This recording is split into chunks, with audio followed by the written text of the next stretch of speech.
柠檬金桔酱制作方法：准备材料：金桔若干，柠檬、冰糖1千克，陈皮适量1，用盐水除去柠檬表面蜡。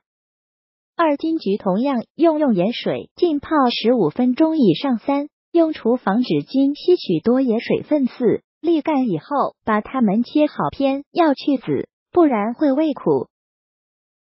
5、放1层金桔柠檬，放1层糖，一层层铺好，上锅炖，不要加水哦。6、一定是要隔水炖，时间是关键，大家可以根据自己的火候来决定时间，一定要注意加盖，不要让水蒸气凝结的水进去，就不会熬成膏了。7、这是炖了2个小时之后，8、炖足了6个小时以后的金桔柠檬膏。9、等到熬成这种黏黏稠稠的样子就行了，充分放凉就可以装瓶保存了。带孩子不是我们想的那么简单，其中的辛苦与累，可能只有当妈的自己才能知道，自己没两招还真是没辙。登电脑的时间比较少的哈，急得要的